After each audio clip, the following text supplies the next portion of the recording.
اللہ الرحمن الرحیم۔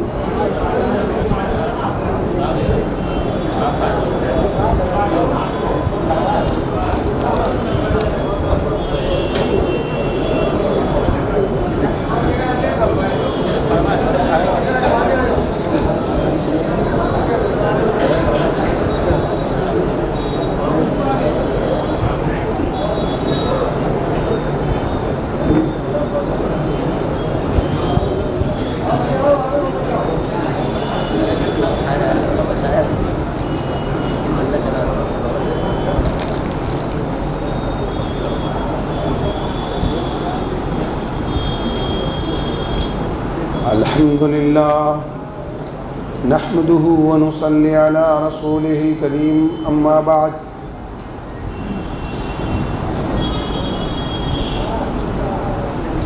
قال الله تعالى في القرآن المجيد والفرقان الحميد أعوذ بالله من الشيطان الرجيم بسم الله الرحمن الرحيم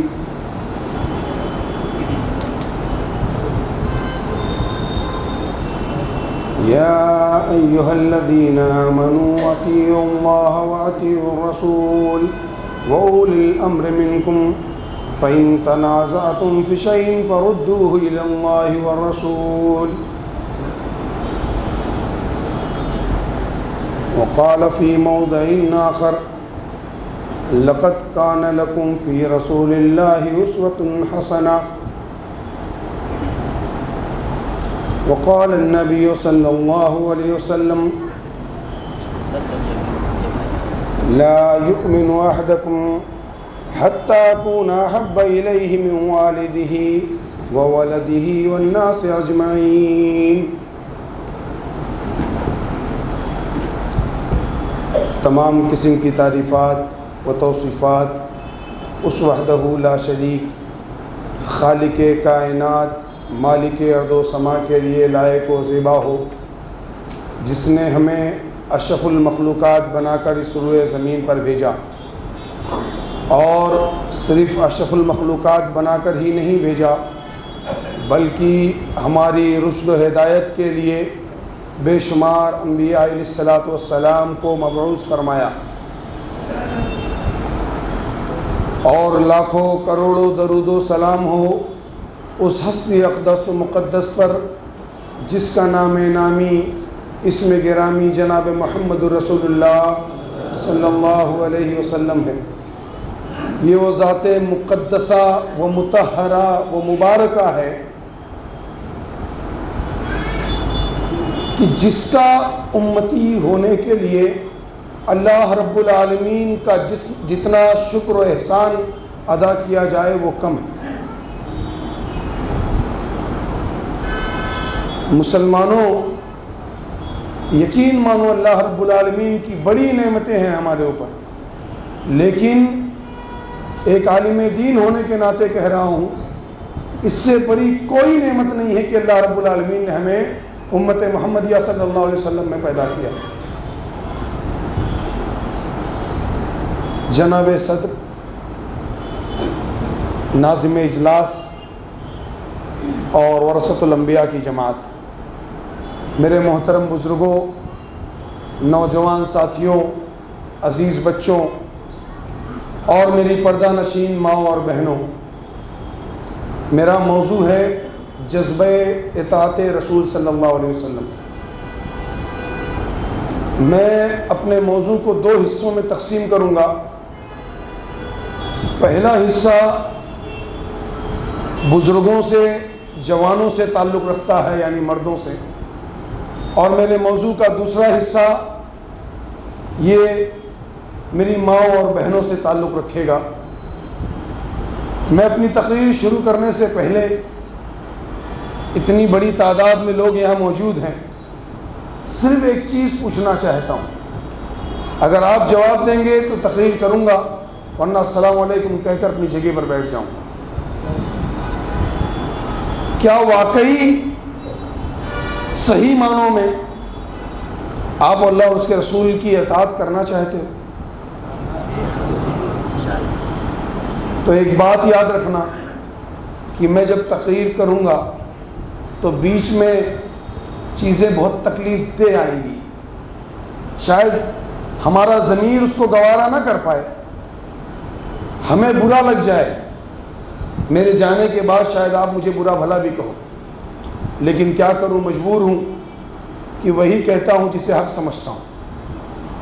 تو اگر ہم نے گناہ کیا ہے تو ابو بذنب، گناہ کا اقرار کریں گے اللہ کے سامنے کہ اے پروردگار عالم ہم نے گناہ کیا ہے۔ میں آپ کو صحابہ کرام رضی اللہ تعالیٰ عنہم کی زندگی سے یہ سمجھانے کی کوشش کروں گا کہ آج ہم کیسے اللہ رب العالمین کی اطاعت کریں، ہم کیسے اس کے آخری نبی جناب محمد رسول اللہ صلی اللہ علیہ وسلم جو حشر کے میدان میں جب پوری دنیا کے انبیاء جو تقریباً اندازہ لگایا جاتا ہے 1,24,000 ہیں، تمام انبیاء ہاتھ اٹھا لیں گے، بڑے بڑے انبیاء کہیں گے نفسی نفسی، کہ اے میری امت کے لوگوں، اے اس روئے زمین پر پیدا ہوئے انسانوں، ہمیں اپنی فکر ہے، ہم تمہارے بارے میں اللہ سے کوئی سفارش نہیں کر سکتے۔ آج تو معاملہ یہ بن پڑا ہے کہ آدم اپنی جان کیسے بچائے، نوح اپنی جان کیسے بچائے، ابراہیم اپنی جان کیسے بچائیں۔ وہ ابراہیم کی جس کے بارے میں یہ کہا جاتا ہے کہ یہ انبیاء کی جماعت میں بڑے جلیل القدر نبی، ایسے نبی کہ میرے محبوب نے کہا کہ قیامت کے دن جب مجھے کپڑا پہنایا جائے گا تو میں دیکھوں گا، میری نگاہ جب اٹھے گی تو حضرت ابراہیم علیہ السلام کو بھی کپڑا پہنایا جا رہا ہے، جن کی عزت، جن کے مرتبے کا عالم یہ ہے کہ اللہ رب العالمین نے جن کو خلیل بنا لیا اپنا، اللہ کسی کو دوست بنا لے، یہ بڑی عظمت کی بات ہے۔ وہ خلیل یہ کہے گا نفسی نفسی، میں کچھ کام نہیں آ سکتا تمہارے، آگے جاؤ موسیٰ کے پاس۔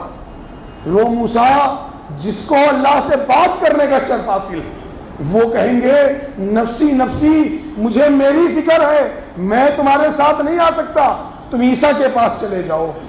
پھر پوری امت بھاگتی ہوئی حضرت عیسیٰ کے پاس جائے گی، ان کو بھی یہی کہتے ہوئے سنے گی نفسی نفسی، تو محمد صلی اللہ علیہ وسلم کے پاس جائے۔ یہی ایک ذات مقدسہ و مطہرہ و مبارکہ ہے کہ جو تمام امت کے لوگوں کی بات کو سن کر اپنے سجدے کو اپنے سر کو سجدے میں رکھ دے گا اور روئے گا اللہ کے سامنے اور گڑگڑائے گا اس دن جس دن پوری روح انسانیت آدم علیہ السلام سے لے کر قیامت تک پیدا ہونے والا ہر بچہ پریشان ہوگا اور سب مادر کا رب کہے گا اے میرے محبوب، اے میرے حبیب، اے فراست، سر کو اٹھا لو، اشفے تو شفا، تم شفاعت کرو، تمہاری شفاعت قبول کی جائے گی، تم دعا مانگو، تمہاری دعا رد نہیں کی جائے گی۔ پھر میرا محبوب دعا مانگے گا، اے اللہ پوری دنیا پوری انسانیت پریشان ہے، اے اللہ تو اپنی کرسی پر آ جا اور مسلمانوں کا حساب و کتاب شروع کر دے۔ یہ اس نبی کے ماننے والے ہیں، کیا صحیح معنوں میں اس نبی کو مانتے ہیں؟ آؤ دیکھتے ہیں۔ ابھی آپ نے شورا سے سنا، ایک شاعر اللہ رب العالمین کی تعریف بیان کر رہا تھا، لوگ جذبات میں آ گئے۔ دوسرا شاعر میرے محبوب کے حسن و جمال کو بیان کر رہا تھا، اس کے کمال کو بیان کر رہا تھا، لوگ جذبات میں آ گئے۔ یہ صحیح ہے، ایسا جذبہ ہونا چاہیے، اور میں تعریف کرتا ہوں ایسے جذبے کی کہ اس گئے گزرے دور میں بھی ایسے لوگ موجود ہیں اللہ کہ جن کے دل میں تیرے نبی کی محبت ابھی باقی ہے۔ پروردگار عالم تیرا احسان ہے اللہ، ایسے لوگوں کو سلامت رکھنا میرے رب العالمین، آمین، تاکہ یہ دنیا باقی رہے۔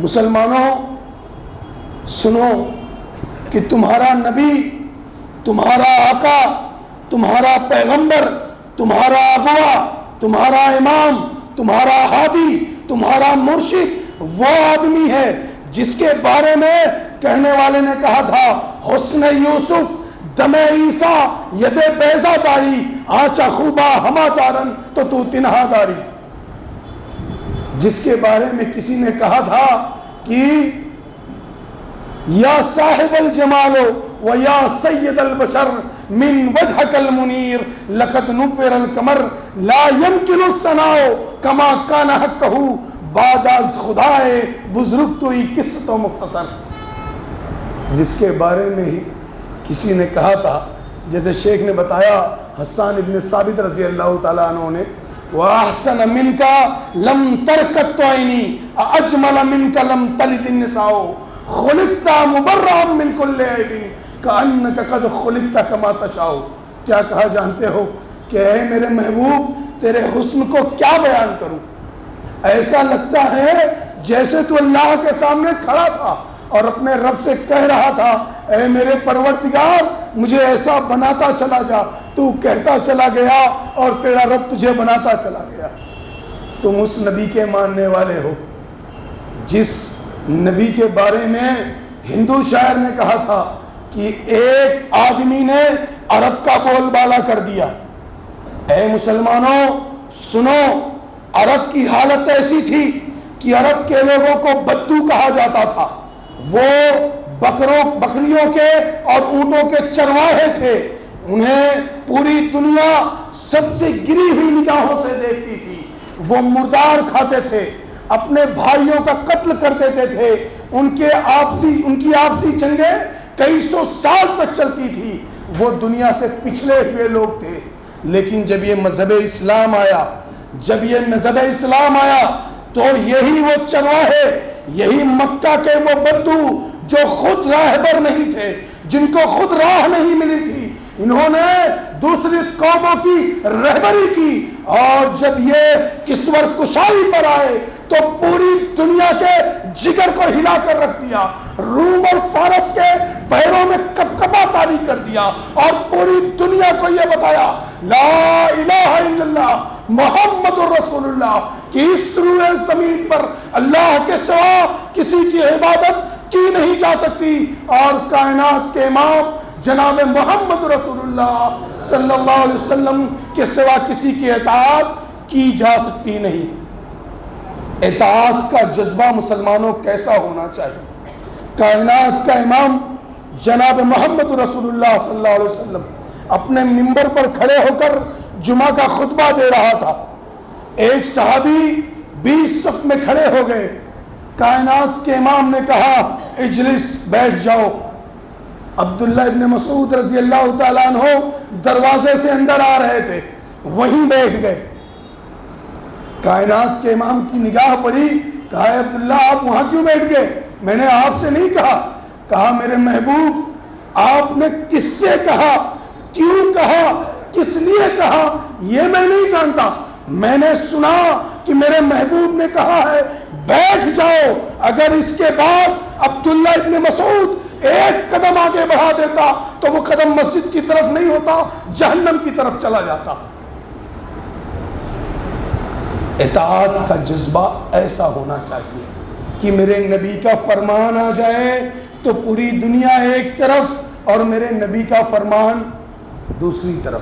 آج ایک طرف ہماری برادری کھڑی ہے، ایک طرف ہمارا خاندان کھڑا ہے، ایک طرف بیوی کے مطالبات کھڑے ہیں، ایک طرف بچے کی ضد کھڑی ہے، دوسری طرف کائنات کے امام کا فرمان کھڑا ہے، اس کی سیرت کھڑی ہے، اس کی سوانح کھڑی ہے، اس کے صحابہ کھڑے ہیں، سلف صالحین کھڑے۔ مسلمانوں تم بتاؤ کیا اپنی برادری سے اپنے نبی کے لیے لڑنے کو تیار ہو تیار؟ سنو، اپنے نبی کے لیے اپنی برادری سے لڑنے والے کیسے تھے؟ اگر تم میں طاقت ہوگی تو لڑکے بتانا اپنی برادری سے۔ ایک صحابی کو تختہ دار پر چڑھا دیا ابو سفیان نے، اس وقت مسلمان نہیں ہوئے تھے، کہا اے زید تم پسند کرتے ہو کہ تمہاری جگہ پر کائنات کا امام کھڑا ہو، نضرب عنقہ، ہم اس کی گردن کو مار دے، انت فی اہلک، اور تم اپنے گھر میں جا کر آرام سے بیٹھو، کیا تم یہ پسند کرو گے؟ کہا اے ابو سفیان سن، تو مجھے تختہ دار پر کھڑا رکھا ہے اور کہتا میری جگہ پر کائنات کا امام آ جائے؟ میری بات سن لے اور غور سے سن، میرا محبوب مدینے میں اپنے گھر میں ہو، میں تختہ دار پر لٹکا رہوں، اور میں یہ نہ پسند کروں گا کہ کہ میرے محبوب کو اس کے گھر میں اس کے پیروں میں کانٹا چبھ جائے. اگر مجھے پھانسی آتی ہے, مجھے پھانسی ہوتی ہے, تو یہ پھانسی مجھے منظور ہے. محبت کرنے والوں کا, اطاعت کرنے والوں کا یہ طریقہ تھا, یہ جذبہ تھا. ایک دن ایک صحابی صحابہ کے ساتھ بیٹھے ہوئے تھے, نئے نئے اسلام قبول کیے تھے. وہ کائنات کے امام جناب محمد رسول اللہ صلی اللہ علیہ وسلم آئے تھے. دیکھا وہ ہاتھ میں سونے کی انگوٹھی پہنے ہوئے, چہرے کا رنگ بدل گیا. بلائے یہاں آؤ. وہ گئے, ہاتھ سے انگوٹھی نکالی اور دیوار پہ دے ماری. کہا, میرے صحابی سنو, میری امت کے مردوں پر سونا حرام ہے, میری امت کے مردوں پر سونا حرام ہے.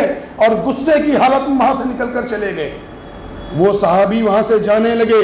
دوسرے ساتھی نے کہا, اے میرے ساتھی, یہ انگوٹھی لیتے جاؤ, مردوں پر حرام کہی ہے میرے نبی نے, اسے لے جا کر اپنے گھر کی عورتوں کو دے دینا, وہ پہنیں گی. صحابہ نے کیا جواب دیا جانتے ہو؟ صحابی نے کیا کہا؟ کہا, اے میرے ساتھی, تو نے میرے محبوب کا چہرہ نہیں دیکھا؟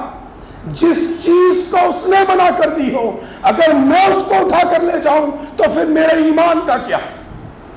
جس چیز کو میرے نبی نے پھینک دی ہو, جس چیز سے میرے نبی نے منع کر دیا ہو, میں اس کو ہاتھ لگا لوں, یہ میرا ایمان نہیں کہتا. آج ہم مسلمانوں کا عالم کیا ہے؟ ہم اپنی شادیوں میں مطالبہ کرتے ہیں کہ سونے کی چین چاہیے, سونے کی انگوٹھی چاہیے. کہتے ہیں کہ نہیں کہتے ہیں؟ کہتے ہیں نا. اور لڑکے کا باپ کیا کہتا ہے؟ کہتا ہے, باؤ دیکھو بیٹا وہ شدیہ کرت رہن, فارچونر ملت رہی, لیکن نائے کی ہم توہرے ناتے, تو سوچو توہرے کھتی ہم روک دی ہے, تو کیا کرتے ہیں؟ پھر لڑکی کا باپ مجبور ہوتا ہے جہیز دینے پر. خدا کی قسم کھا کر کہتا ہوں, اللہ کے گھر میں بیٹھا ہوں, عالم دین یہاں بیٹھے ہیں, ان سے پوچھ لو, پورے ذخیرے حدیث کو اٹھا لو, ایک حدیث ایک عمل ایسا لا کر دکھا دو کہ میرے نبی نے, میرے نبی کے صحابہ نے, پوری جماعت نے, تابعین نے, تبع تابعین نے, کوئی ایک ایسا مل جائے جس نے جہیز کے لینے کو جائز قرار دیا ہو. اور اگر ہم نے جہیز لیا ہے تو ایک بات یاد رکھنا کہ ہم نے اپنے پیٹوں میں جہنم کی آگ کی تیاری کر رکھی. اگر تم مرد مومن ہو, اگر تم وہ مرد ہو جس کو مخاطب کر کے مدینے کے امام نے کہا تھا, یا معاشر الشباب من استطاعتم منکم الباء فلیتزوج, کہ تم میں سے جو جوان طاقت رکھتا ہے اپنی بیوی کے نان و نفقے کی, وہ نکاح کرے, اور جس میں طاقت نہیں ہے کھلانے چلانے کی, وہ روزہ رکھے.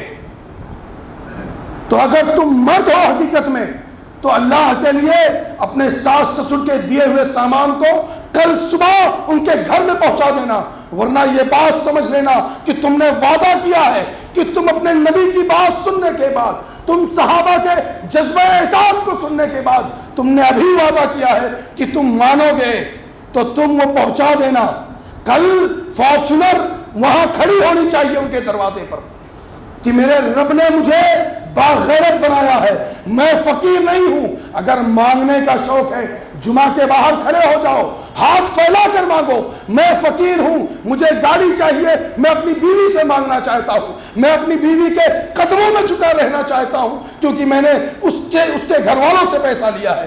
اپنے مردانگی کو مار کر باہر کھڑے ہو کر لوگوں سے بھیکے مانگو اور جہیز کا سامان جمع کرو اپنے لیے. اگر تم وہ مرد مومن ہو جس کے بارے میں میرے نبی نے یہ بات کہی تھی, یا معاشر الشباب, تو جہیز کا ایک ایک روپیہ لوٹ جانا چاہیے. اور ایک بات یہ بھی سن لو کہ یہ نہیں سوچنا یہ مولوی یوں ہی کہہ کے جا رہا ہے. خدا کی قسم کھا کر کہتا ہوں, نہ میں نے جہیز لیا ہے, نہ اپنے بھائیوں کی شادی میں لینے دیا ہوں. اگر کوئی مجھے جانتا ہوگا تو الحمدللہ اللہ رب العالمین نے میری زندگی بہت اچھی رکھی. میں نے نہ خود لیا نہ لینے دیا, اور میرے خاندان میں نہ کسی نے لیا. اس لیے میرے خون میں ابھی حلال کمائی کی گرمی باقی ہے. اور تمہیں یہ بات بتانے آیا ہوں کہ اگر تم صحابہ کے طرز عمل پر چلنا چاہتے ہو, اگر تم اپنے دین کو سنوارنا چاہتے ہو, تم نے کیا سمجھ رکھا ہے دین صرف نماز پڑھ لینے کا نام ہے؟ دین صرف نماز پڑھ لینے کا نام ہے؟ دین صرف عبداللہ اور عبد الرحمن ہو جانے کا نام ہے؟ نہیں مسلمانوں، دین تو وہ دین جس پہ صحابہ نے عمل کر کے دکھایا، جیسی اطاعت صحابہ نے کی ویسی کر کے دکھاؤ۔ مسلمانوں تمہیں بتاؤں، ایک صحابی ایسے تھے کہ جن کو دیکھ کر لوگ اپنے زبانوں کو اپنی دانتوں میں دبا لیا کرتے تھے، اتنا خوبصورت نوجوان، ایسا کپڑا پہنتا تھا کہ مکہ کی لڑکیاں، بڑے خاندانوں کی لڑکیاں چوراہے پر کھڑے ہو کر اس کا انتظار کرتی تھی کہ ابھی وہ آئے گا اور ایک جھلک اس کی دیکھ لیں گے، جس کا کرتا یمامہ سے بن کر آتا تھا۔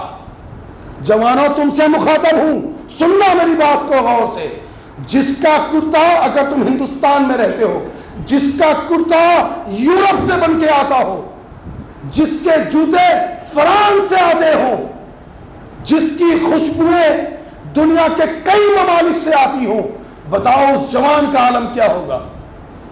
وہ جس کا کرتا یمامہ سے آتا تھا، جس کی جوتیاں یمن سے آتی تھی، جس کی خوشبو ہندوستان سے بھیجی جاتی تھی، وہ جس گلی سے گزرتا تھا بعد میں گزرنے والا بتا دیتا تھا کہ مصعب ابن عمیر یہاں سے گزرے، جس دن وہ مسلمان ہوئے جانتے ہو کیا عالم ہے؟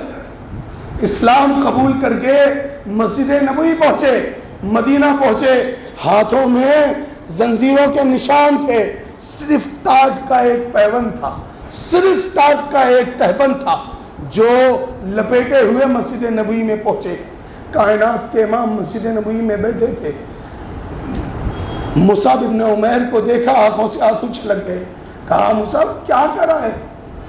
کہا اللہ کے رسول آپ کی اطاعت کے لیے پوری دنیا چھوڑا ہے، اللہ کے رسول ظالموں نے سب کچھ چھین لیا، لیکن میرے محبوب میں آپ کی اطاعت میں سب کچھ چھوڑ کر مدینہ چلا آیا۔ یہی مصعب ابن عمیر جب شہید کر دیے گئے تو ان کے لیے کفن کے لیے کپڑا موجود نہیں تھا، کپڑا موجود نہیں تھا۔ کائنات کے امام نے کہا مصعب کیا زندگی گزاری ہے تو نے کہ تو دنیا میں شہید ہو گیا، اور دیکھ عرش پر فرشتے تیرے لیے جنت کا لباس لیے کھڑے۔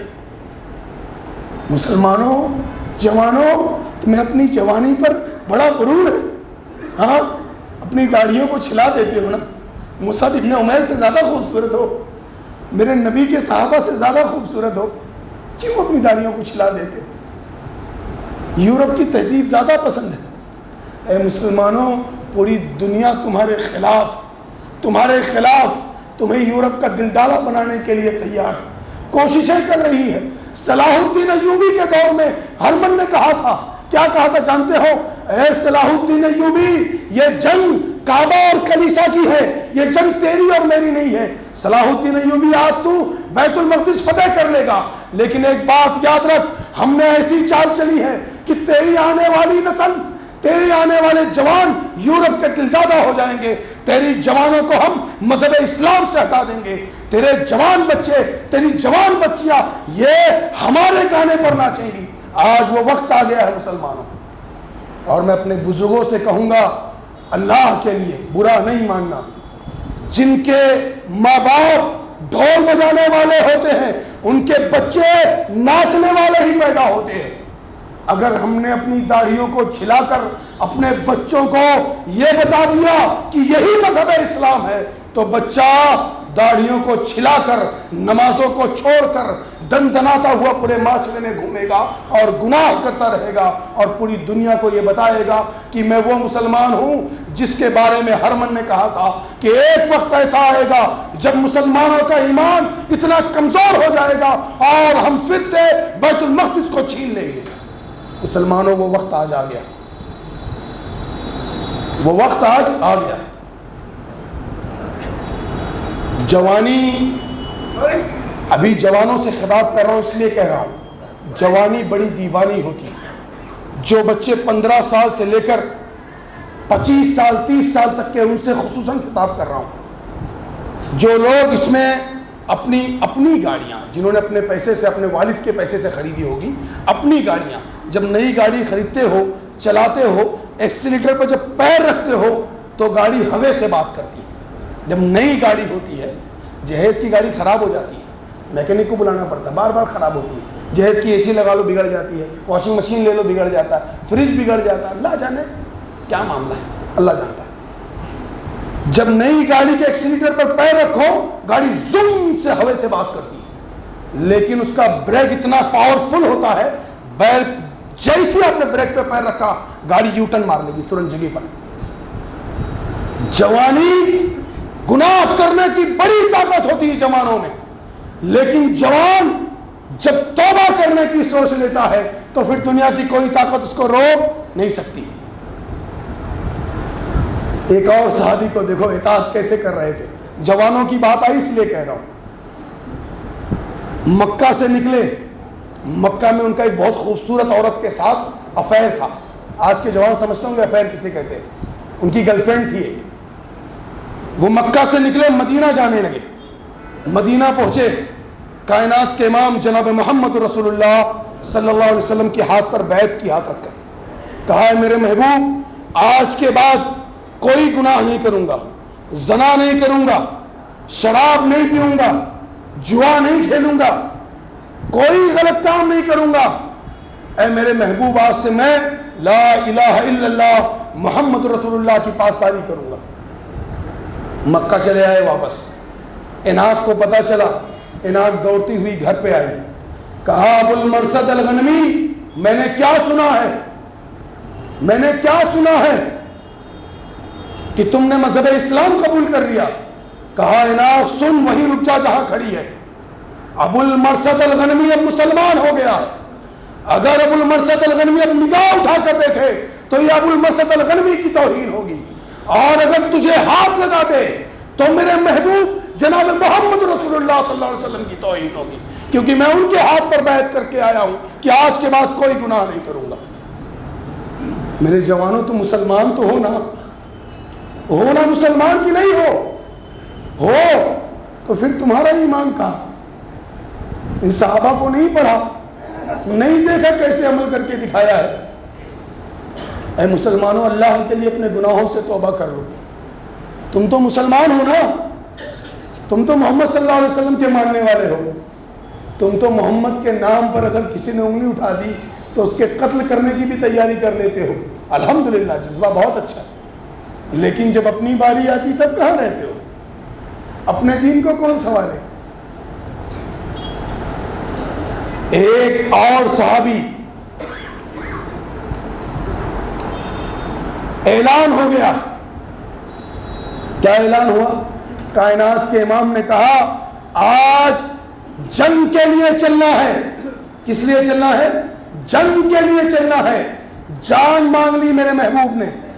ایک صحابی ابھی رات میں نکاح ہوا تھا, شب زفاف میں تھے, نماز پہنچنے میں تاخیر ہو گئی, مسجد نہیں آئے تھے, لیٹ ہو گیا آنے میں.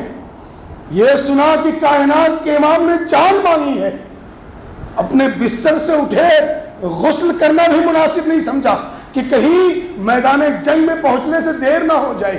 اپنے گھوڑے پر بیٹھے اسلحوں سے لیس ہوئے جنگ احد میں پہنچ گئے اور لڑتے ہوئے شہید ہو گئے. اللہ نے آسمانوں سے فرشتوں کو زمین پر بھیج دیا کہ جاؤ میرے صحابی کو غسل دے دو. اور آج ہمارا جوان فجر کی نماز میں امام صاحب سے پوچھو کتنے لوگ رہتے ہیں, نماز پڑھتے ہو؟ صرف تقریریں سننے سے کچھ نہیں ہوتا مسلمان. ایک واقعہ انسانی زندگی کو بدلنے کے لیے کافی ہے, اور اگر تم نہ بدلنا چاہو نا تو کتنی بھی لمبی لمبی تقریریں کرا لو. ہم مولوی خود بھی بے عمل کہتے ہیں اور جا کر اپنے گھر سو جاتے ہیں, اور پھر سننے والا بھی مزے میں لے کر سنتا ہے, وقتی کر پھر اپنے گھر جا کر وہ بھی سو جاتا ہے. نہ ہمیں عمل کی فکر ہے, نہ آپ کو عمل کی فکر ہے. اے مسلمانوں اللہ کے لیے اپنے آپ کو بدلنے کی کوشش کرو. تم اگر نماز نہیں پڑھو گے تو کون نماز پڑھے گا؟ کون فجر کا نمازی بنے گا؟ کس سے دنیا یہ صدا لگائے گی کہ اللہ رب العالمین کسی محمد بن قاسم کو بھیج دے؟ کس سے دنیا کہے گی اللہ کسی طارق بن زیاد کو بھیج دے؟ کس سے لوگ کہیں گے کہ اللہ صلاح الدین ایوبی کو پھر سے پیدا کر دے, بیت المقدس خطرے میں آیا. ہم اللہ سے کیسے دعا کریں گے کہ اللہ کسی کو تو خالد ابن ولید بنا دے اللہ، مسلمانوں کا بڑا برا حال ہو رہا ہے۔ کس سے کہیں گے مسلمانوں سے؟ اللہ کے لیے نمازی بنو، پرہیزگار بنو۔ جو میدان جنگ میں جا کر شہید ہو سکتا ہے اٹھ کر، اور تم اپنی مسجد تک نہیں آ سکتے ہو، مؤذن حی علی الصلاح حی علی الفلاح کہتا رہتا ہے، تمہیں مسجد تک آنے کا وقت نہیں ملتا۔ اسی جنگ میں اور کچھ لوگوں نے اطاعت کا وہ جذبہ دکھایا کہ تاریخ حیران رہ گئی۔ جب میرے محبوب نے یہ اعلان کیا کہ آج جنگ کے لیے چلنا ہے مسلمانوں کو، 3 سگے بھائی تھے مسجد میں موجود تھے، سگے جوان بھائی نماز میں موجود تھے۔ آج بڑا بھائی اگر نمازی ہے تو چھوٹے بے نمازی، چھوٹا نمازی ہے تو بڑے کو کچھ کہہ نہیں سکتا، بڑا ڈانٹ دیتا ہے۔ تینوں سگے بھائی مسجد میں موجود ہیں، نماز پڑھ کر دوڑتے ہوئے اپنے بوڑھے باپ کے پاس پہنچے، کہے ابا آج کائنات کے امام نے جان مانگ لی ہے، آج جان کا مطالبہ کیا ہے ابا۔ کہا میرے بچوں جب محبوب نے جان مانگ لی تو یہاں کیوں آئے؟ جاؤ اس کے ساتھ۔ کہا ابا ہم اس لیے آئے ہیں کہ آپ معذور ہو، آپ کا ایک پیر کٹا ہوا ہے، ہم یہ چاہتے ہیں کہ ابا آپ تینوں میں سے کسی ایک کو اپنی خدمت کے لیے رکھ لو اور 2 کو ہمارے ساتھ جانے دو، 2 ہم چلے جائیں جنگ میں، ایک کو اپنی خدمت کے لیے روک لو۔ وہ صحابی رونے لگے، کہا میرے بچوں تم کیا چاہتے ہو کہ جب میں حشر کے میدان میں کھڑا ہوں اور اللہ مجھ سے پوچھے کہ اے اللہ تیرے محبوب نے تیرے بچوں کی قربانی مانگی تھی، تو نے اپنے بچے کو اپنی خدمت کے لیے روک لیا؟ میرے بچوں مجھے گنہگار نہ کرو، جاؤ تم سب چلے جاؤ۔ تینوں بچے ایک ساتھ اپنے گھر سے نکلے اور میدان جنگ میں چلے گئے۔ جب بچے جانے لگے تو اس بوڑھے باپ کے دل میں خیال آیا کہ میرے بچے تو جوان ہیں، یہ میں بوڑھا ہوں، مجھے موت پہلے آنی چاہیے، میں پہلے شہید ہو جاؤں، مجھ سے پہلے اگر میرے بچے شہید ہو جائیں گے تو میں اپنے رب کو کیا منہ دکھاؤں گا۔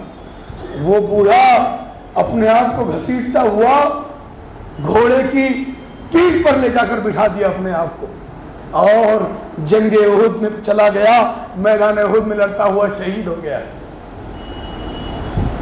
مسلمانوں نماز نہیں ادا ہوتی ہے، میدان جنگ میں کیسے جاؤ؟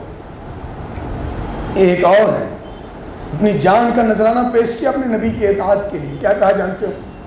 نبی نے کہا کہ آج دشمنوں نے حملہ کرنے کی تیاری کی ہے، آج دشمن حملہ آور ہونے والے ہیں، اور مجھے یہ خبر ملی ہے کہ دشمن میرے خیمے پر حملہ کریں گے۔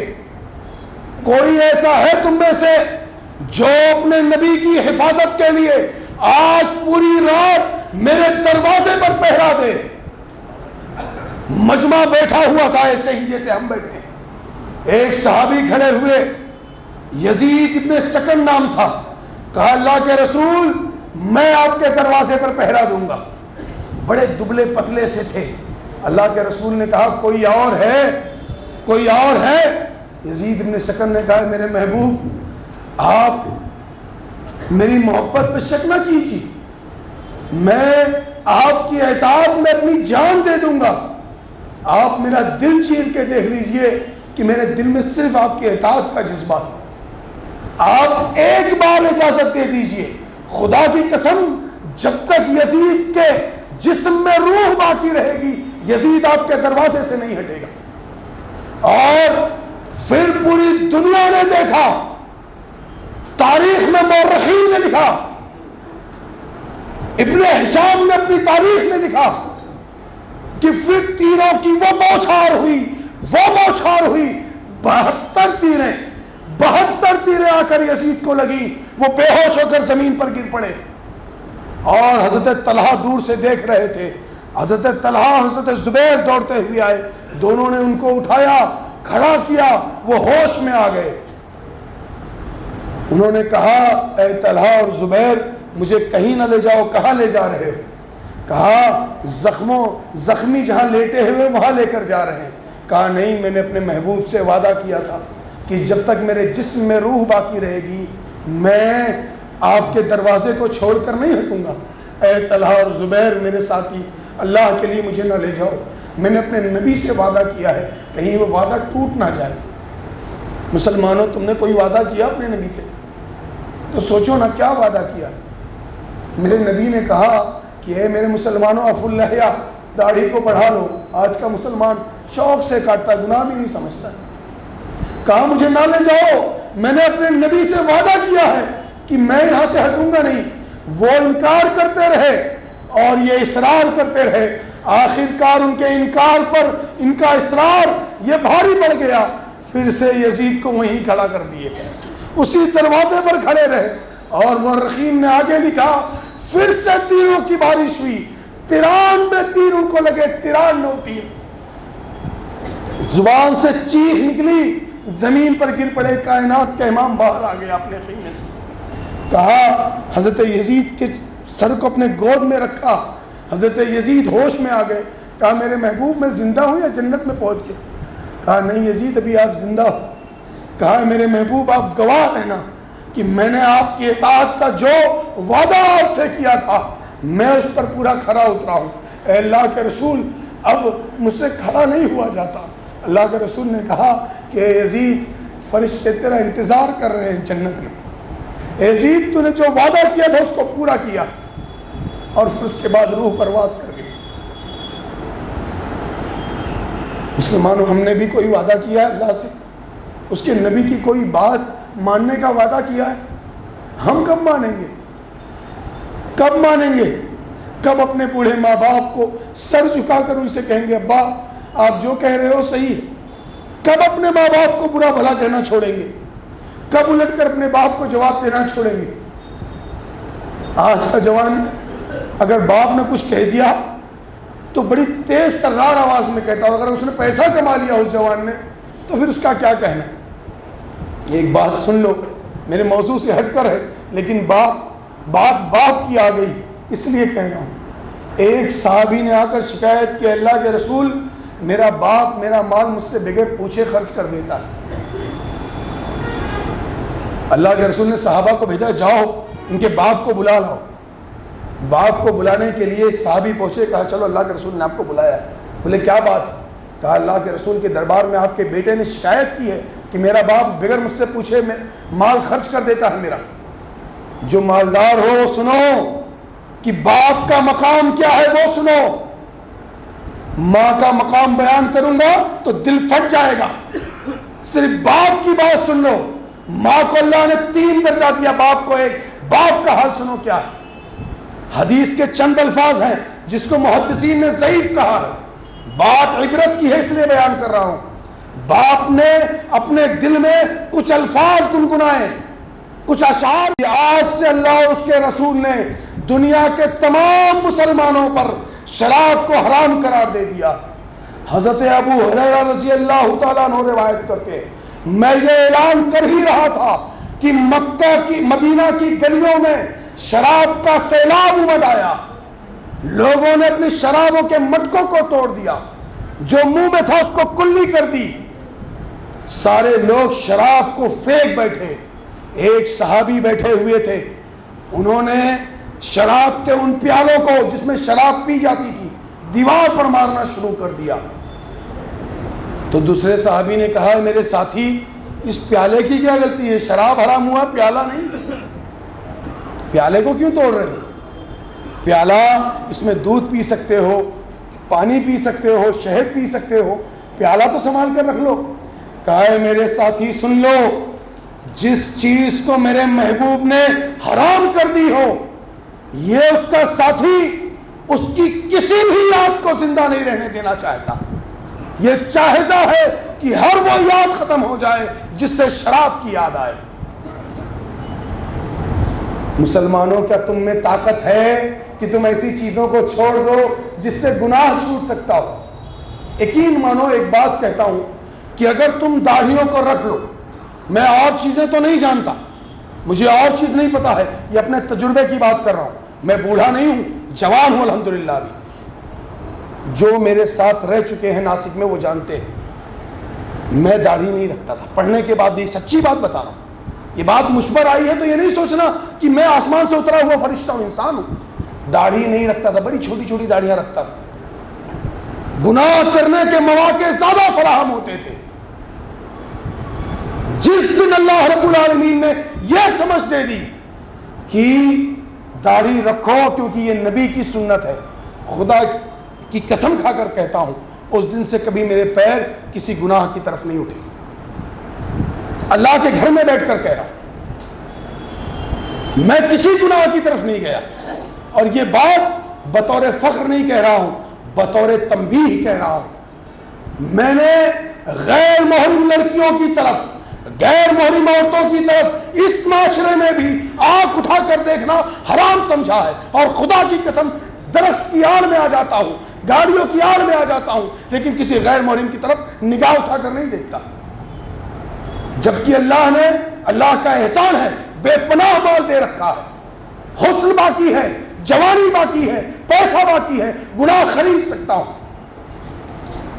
اگر میں کر سکتا ہوں تو تم سب بھی کر سکتے ہو، مجھے یہ یقین ہے انشاءاللہ۔ بولو مسلمانوں، بدلو گے؟ جوانوں بدلو گے انشاءاللہ؟ گناہوں کو چھوڑو گے؟ اچھا جوانوں ایک بات بتاؤ، یقین ایک بات بتانا، کیا تم آج اپنی گرل فرینڈ سے یہ کہہ پاؤ گے کہ میں اللہ کی رضا کے لیے تجھ کو چھوڑ رہا ہوں؟ کہہ پاؤ گے؟ میں ہاتھ نہیں اٹھوا رہا کس کے پاس ہے کس کے پاس نہیں ہے، یہ گناہ انسان ہے، گناہ کر لیتا ہے، گناہ ہو جاتا ہے۔ کیا اللہ کی رضا کے لیے ابو المرصد الغنوی بن پاؤ گے؟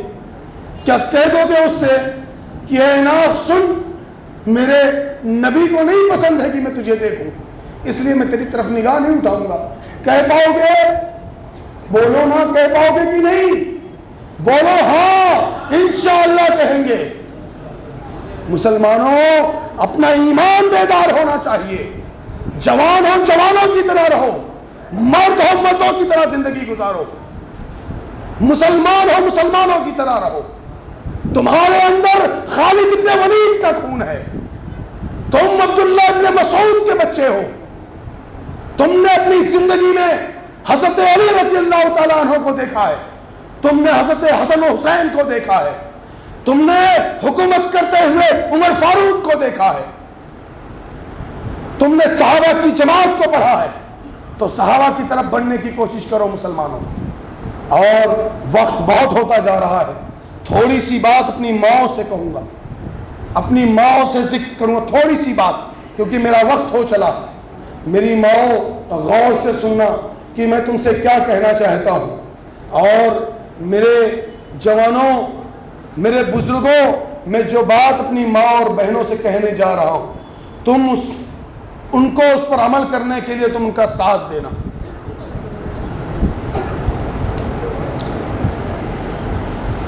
ایک ماں تھی،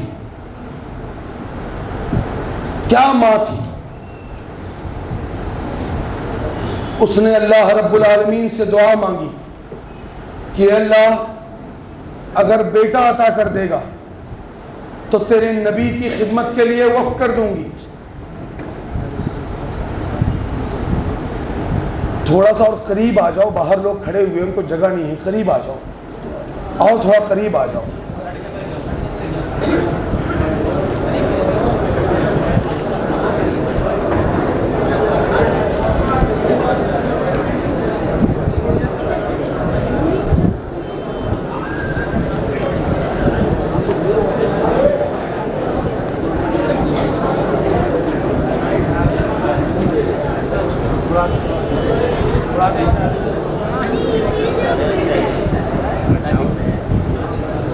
ایک ماں تھی، کیا ماں تھی؟ دعا مانگا اللہ سے کہ اے رب العالمین اگر تو بیٹا عطا کر دیا تو تیرے نبی کی خدمت کے لیے وقف کر دوں گی۔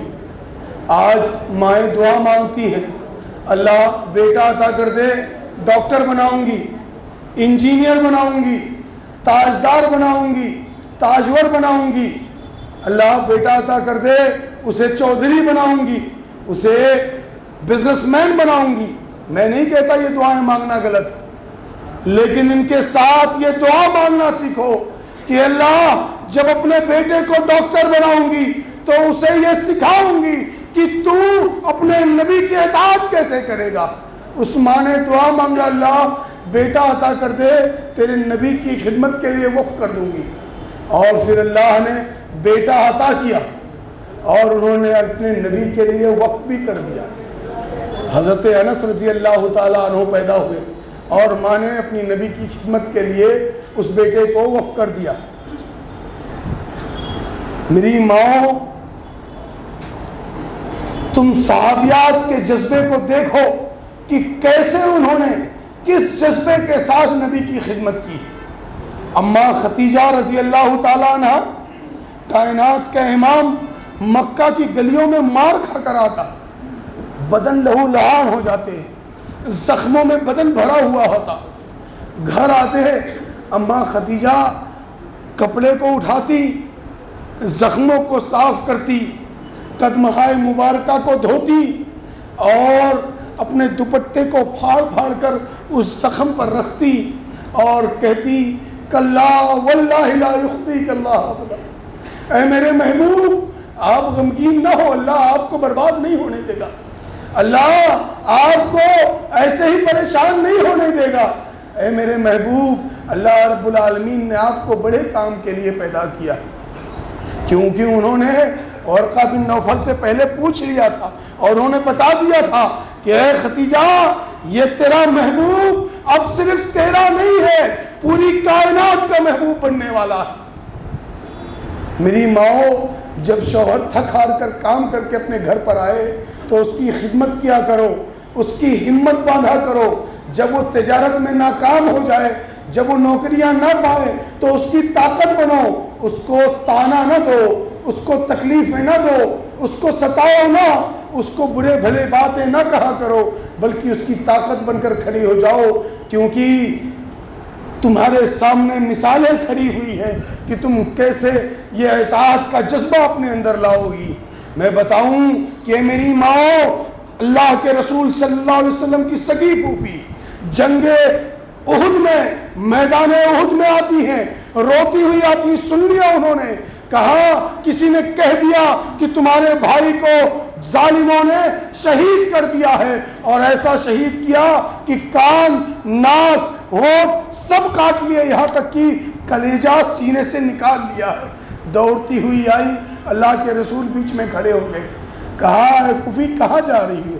کہا اپنے بھائی کو دیکھنے جا رہی ہوں۔ کہا میرے پھوپھی نہ جاؤ، دیکھ کر برداشت نہیں کر پاؤ گی۔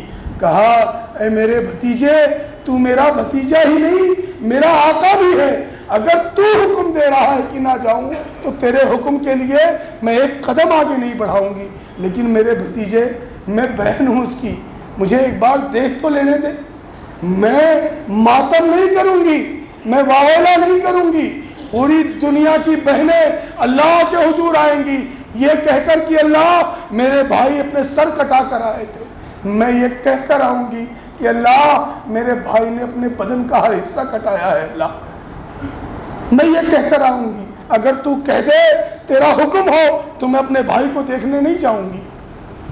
اطاعت کا یہ جذبہ ہے میری ماں، اطاعت ایسے ہونی چاہیے کہ اگر نبی کا فرمان آ جائے، نبی کی بات آ جائے، نبی کی کوئی حدیث آ جائے تو دنیا کی تمام چیزوں کو چھوڑ دو۔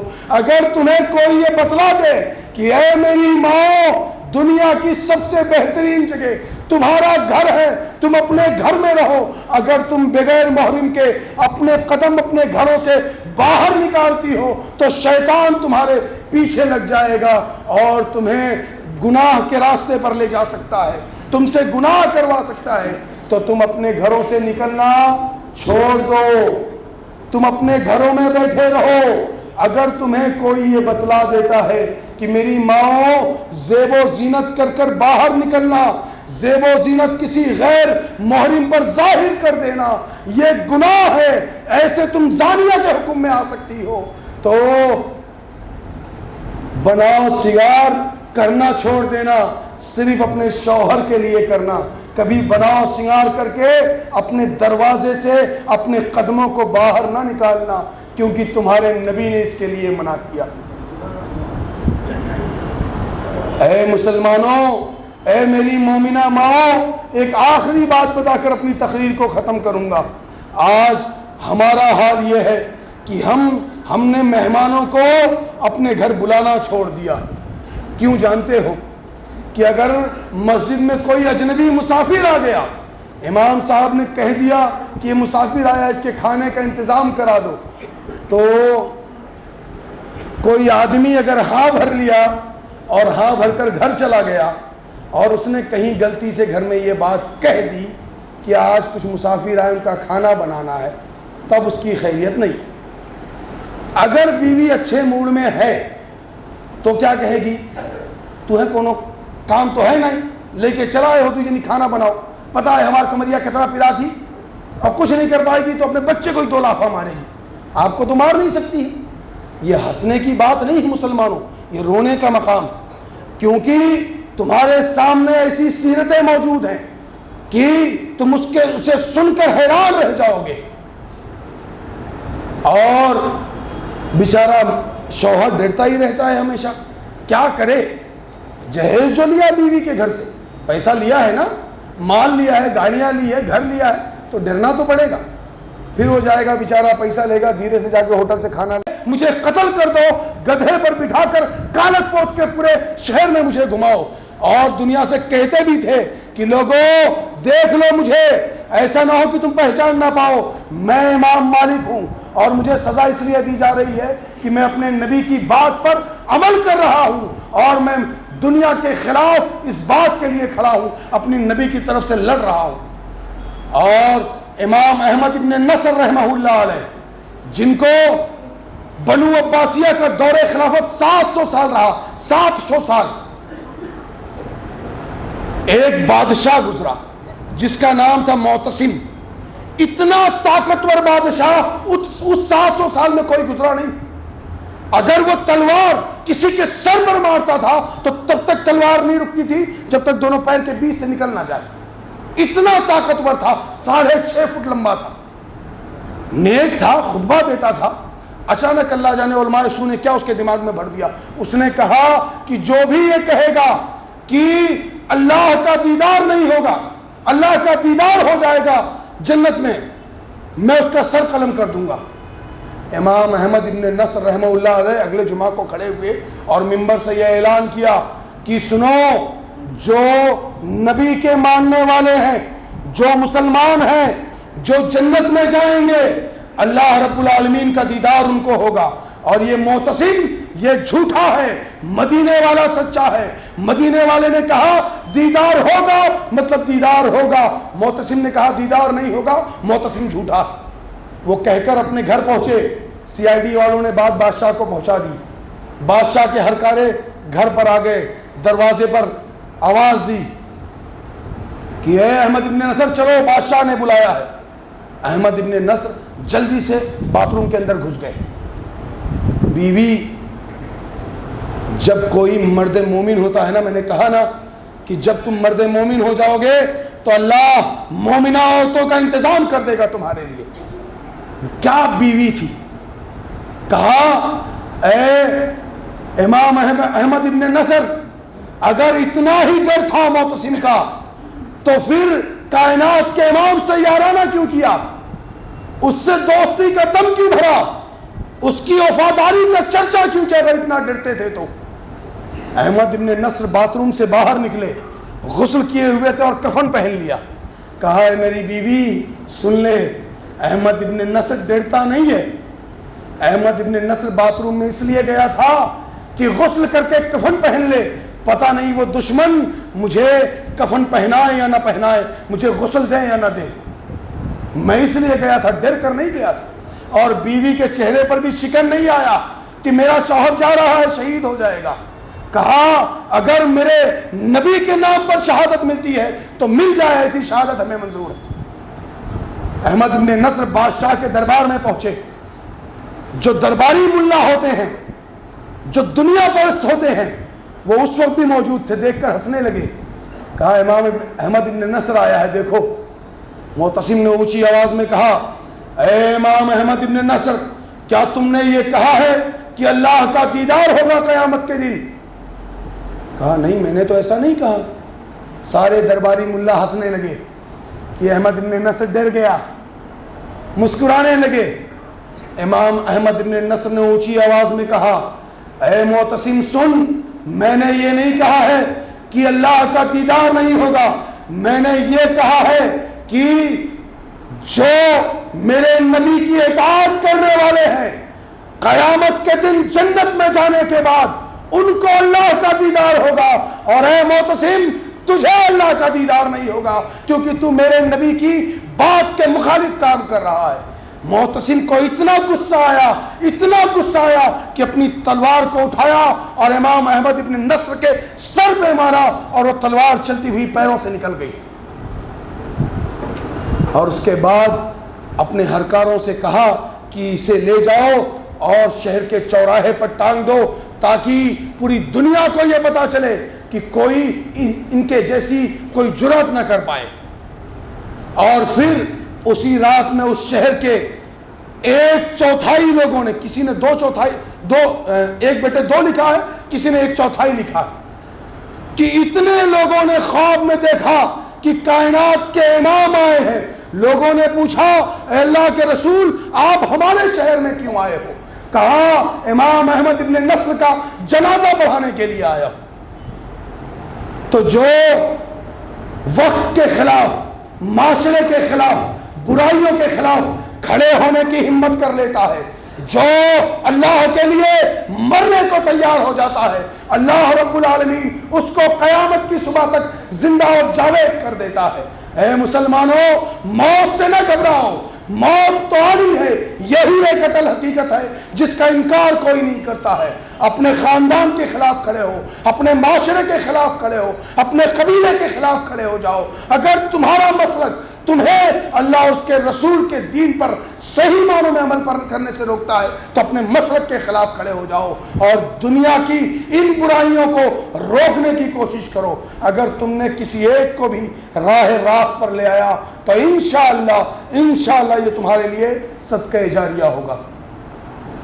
اب آخر میں اللہ رب العالمین سے یہ دعا ہے کہ اے پروردگار عالم، اے اللہ رب العالمین، ہم تیرے اس دربار میں بیٹھے ہیں اللہ، ہم گناہ گار ہیں، خطا کار ہیں اللہ، اے پروردگار عالم تو ہمارے گناہوں کو بخش دے اللہ۔ اے رب العالمین، اے پروردگار عالم، آج کا جوان بے راہ رو ہو گیا ہے اللہ، انہیں راہ کر دے اللہ۔ اے پروردگار عالم، ان بوڑھوں کو وہ ہنر عطا کر دے اللہ جو تو نے صدیق اکبر کو عطا کیا تھا اللہ۔ اللہ یہ اپنی بیٹیوں کی پرورش ایسے کرے کہ کسی کو اماں عائشہ بنا دے اللہ، کسی کو یہ فاطمۃ الزہرا بنا دے اللہ۔ اے رب العالمین، اے پروردگار عالم، ان بوڑھوں کو عمر ابن خطاب کا جذبہ عطا کر دے اللہ کہ یہ رات کو رو رو کر اللہ سے دعائیں کرے اپنی آنے والی نسلوں کی اللہ۔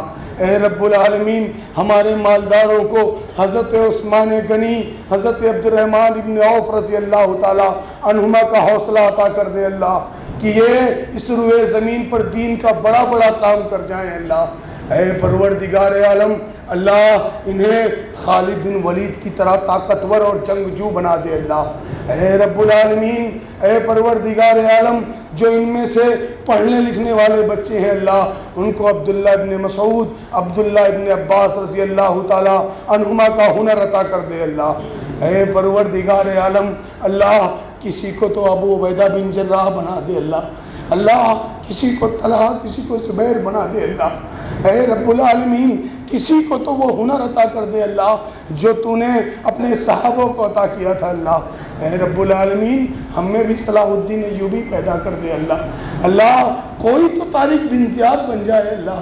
اے اللہ کسی میں تو محمد بن قاسم کا ہنر پیدا کر دے اللہ۔ اے رب العالمین، ہماری ماؤں اور بہنوں کو باحیا بنا دے اللہ۔ اللہ ان کو اماں خدیجہ کا ہنر عطا کر دے اللہ۔ اے اللہ اماں عائشہ کی حیا عطا کر دے اللہ۔ اے رب العالمین، فاطمۃ الزہرا کے راستے پر چلا دے اللہ۔ آمین وآخر دعوانا ان الحمدللہ رب العالمین۔ السلام علیکم ورحمۃ اللہ وبرکاتہ۔